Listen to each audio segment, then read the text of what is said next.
guys, I'm Bhavna and I'm coming back with the new topic which is chapter number third. Second क्या है, इस बार cut कर दिया है तो हम सीधे थर्ड पर चलते हैं. So third chapter is politics of plant development. ठीक है, अभी क्या था कि हमने बहुत सारे चैलेंजेस देखे. अगर हम पहले के चैप्टर्स की बात करें तो फर्स्ट चैप्टर में हमने क्या देखे, चैलेंजेस देखे, प्रोसेस ऑफ पार्टीशन देखे, कॉन्सिक्वेंसेस देखे, रिऑर्गेनाइजेशन ऑफ द स्टेट्स देखा.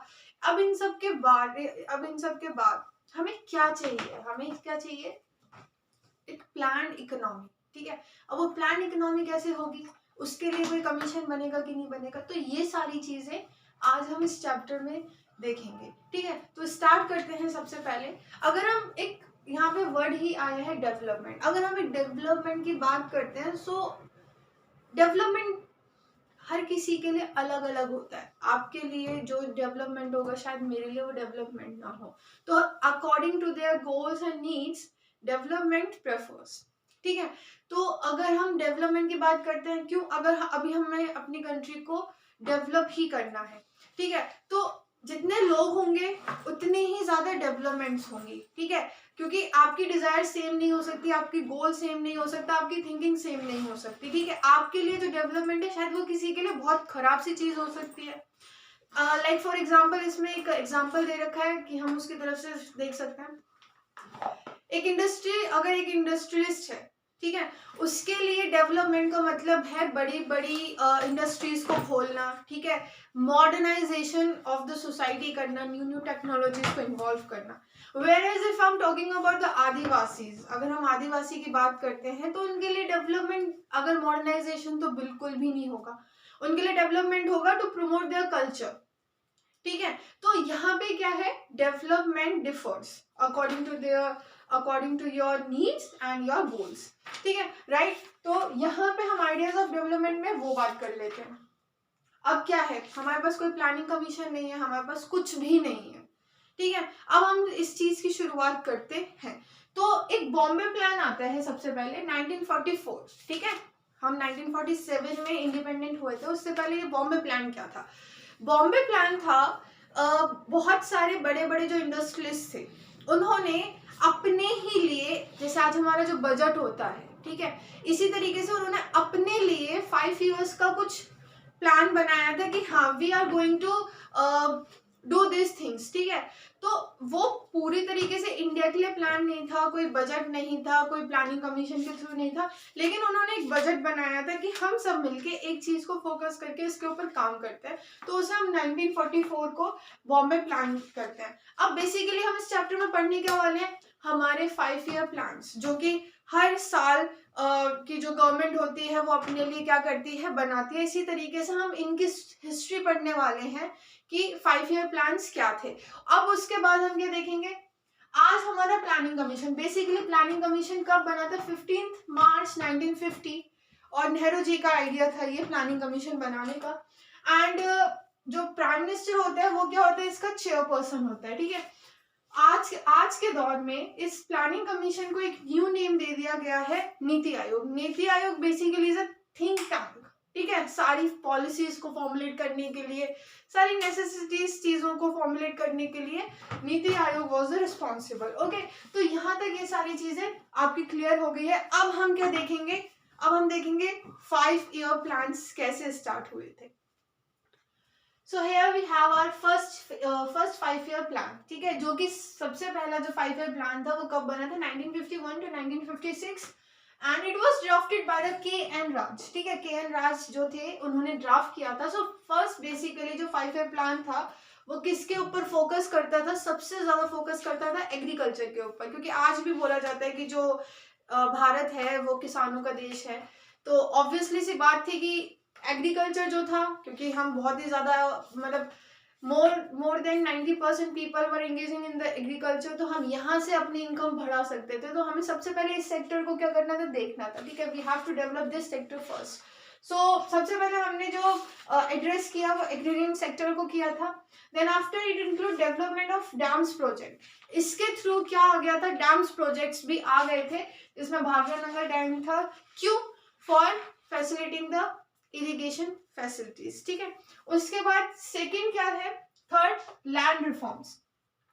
मैंने आपको बताया ना कि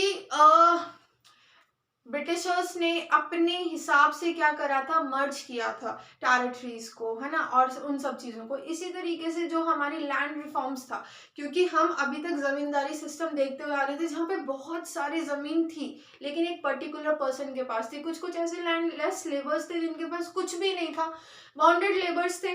तो उन सब चीज़ों को देखते हुए हमने क्या किया, लैंड रिफॉर्म्स करने का सोचा कि हम कंसोलिडेट करते हैं।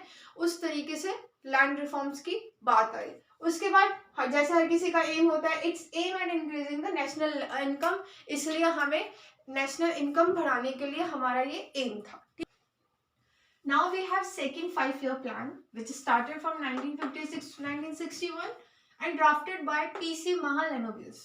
ठीक है, ये एक बहुत बड़े अच्छे इकोनॉमिस्ट थे।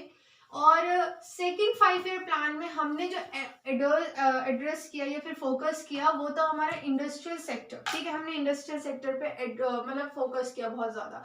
उस इंडस्ट्रियल सेक्टर में भी हमने किसके ऊपर ज्यादा से ज्यादा एम्फेसिस करा, वो थी हमारी हैवी इंडस्ट्रीज, जैसे आयरन स्टील की इंडस्ट्री जो आपका भेल है, ठीक है, इस तरीके की, और रेलवेज पे।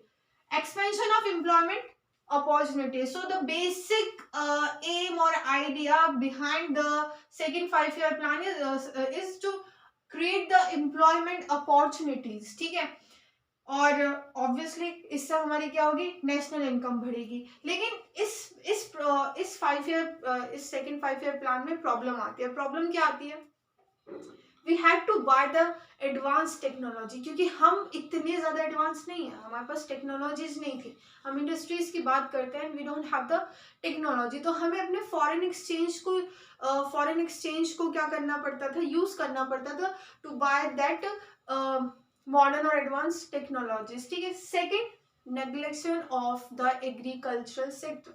सेकेंड 5-year प्लान इतना ज्यादा इंडस्ट्री पे फोकस था कि हमने पूरी तरीके से नेग्लेक्ट किया किसको, एग्रीकल्चर सेक्टर को पूरी तरीके से नेग्लेक्ट किया। तो हमारा जो थर्ड 5-year प्लान होता है वो 1961 से 66 तक चलता है और इम्प्लीमेंट किया जाता है जवाहरलाल नेहरू जी के द्वारा। और इसमें एक गडगिल करके नाम आता है जो कि उस वक्त डिप्टी चेयरपर्सन थे, ठीक है, प्लानिंग कमीशन के। अगर हम इसकी बात करें तो इसको हम क्या कह सकते हैं, अर्बन बायस कह सकते हैं। रूरल एरियाज में डेवलपमेंट ज़्यादा नहीं था लेकिन अर्बन डेवलपमेंट बहुत ज़्यादा हुआ, इसलिए हम इसे अर्बन बायस के नाम से जानते हैं। ये प्लान इतना ज़्यादा सक्सेसफुल नहीं हुआ, क्यों? क्योंकि आप इस डेट को जानकर बता सकते हैं कि एक तो जवाहरलाल नेहरू जी की डेथ हो चुकी है, जो कि सबसे बड़ा एक वैक्यूम और अर्थक्वेक हम बोल सकते हैं पॉलिटिकल सक्सेशन में आ चुका था। इसी बीच में 1965 में हमारा वॉर होता है इंडिया का पाकिस्तान के साथ, रन ऑफ कच्छ में, ठीक है, और बहुत सारी चीजें हो रही थी, आपकी ड्रॉट्स आ रही थी, फ्लड्स आ रहे थे, ठीक है। तो एग्रीकल्चर क्राइसिस थे, वॉर क्राइसिस थे, और पॉलिटिकल सक्सेशन में तो ऑब्वियसली प्रॉब्लम थी। तो इन सब वजह से थर्ड जो 5-year प्लान था वो ज्यादा सक्सेसफुल नहीं हुआ था। और सक्सेसफुल इसलिए भी नहीं हुआ था क्योंकि वो रूरल एरियाज में भी ज्यादा डेवलपमेंट की बात नहीं करी थी। तो ये हमारे थर्ड 5-year प्लान्स हो गए, ठीक है। अगर हम इसके बाद जो बात करते हैं वो करते हैं ideas on model of development. हर एक कंट्री का है ना एक मॉडल होता है। अब वो मॉडल कैसे हम चूज करते हैं, अकॉर्डिंग टू द पॉपुलेशन, ठीक है, कि वहां की पॉपुलेशन का जो प्रोफेशन है वो किस तरीके का है और क्या है क्या नहीं है। हमारे पास क्या था, कैपिटलिस्ट, पूंजीवादी जिसे हम कहते हैं। तो कैपिटलिस्ट की बात अगर हम करें तो ये कहां पर देखा जाता है, यूएस में देखा जाता है, ठीक है। There is no state role और government role in the markets, ठीक है, इन द गुड्स, ठीक है। और अगर हम सोशलिस्ट मॉडल की बात करते हैं तो वी कैन से यूएसएसआर हमारे सामने है, जो कि हमें बताता है कि गवर्नमेंट कैसे पूरी कंट्री की इकोनॉमी और मतलब A to Z जो चीज है वो गवर्नमेंट ही आपको प्रोवाइड कराएगी। It is under the control of government. India का इकोनॉमिक मॉडल क्या था? इंडिया का economic model, Pandit Jawaharlal Nehru was very very satisfying with the capitalist thing, but it couldn't be happen, क्योंकि इंडिया उस वक्त इतना ज्यादा स्टेबल नहीं था, इतना ज्यादा डेवलप नहीं था कि हम पूंजीवादी लेके आ जाएं। हमें टेक्नोलॉजीज की जरूरत थी, हमें फ्रीडम की जरूरत थी, but still we want a state to help us out, है ना, फ्रॉम द डिफिकल्टीज। तो उन सब चीजों के लिए हमें क्या करना पड़ा, हमने चूज किया मिक्स्ड इकोनॉमी मॉडल, जिसमें you have the choice, you are free to have your economy, और गवर्नमेंट तो आपके साथ है ही जो आपको प्लस पॉइंट प्रोवाइड कराएगी, ठीक है। तो इस तरीके से इंडिया ने क्या चूज किया, मिक्स्ड इकोनॉमी मॉडल। तो हमने मॉडल ऑफ इकोनॉमी तो देख लिया कि हमारी मिक्स्ड इकोनॉमी होने वाली है, लेकिन जब ये बात पता चलती है तो यहाँ पे कंट्रोवर्सीज क्रिएट होती हैं, पब्लिक वर्सेस प्राइवेट आप कह सकते हैं। तो जैसे राइट विंग और लेफ्ट विंग, ठीक है।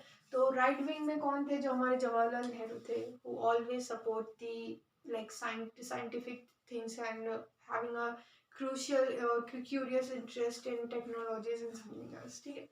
तो उन्होंने किस बेसिस पे क्रिटिसाइज किया कि अगर स्टेट होता है, ठीक है, तो all major industries control by the state. If you are talking about the mixed economy ना, तो ना ही तो आप पूरी तरीके से एक स्टेट के कंट्रोल में और ना ही पूरी तरीके से प्राइवेटाइजेशन में हो।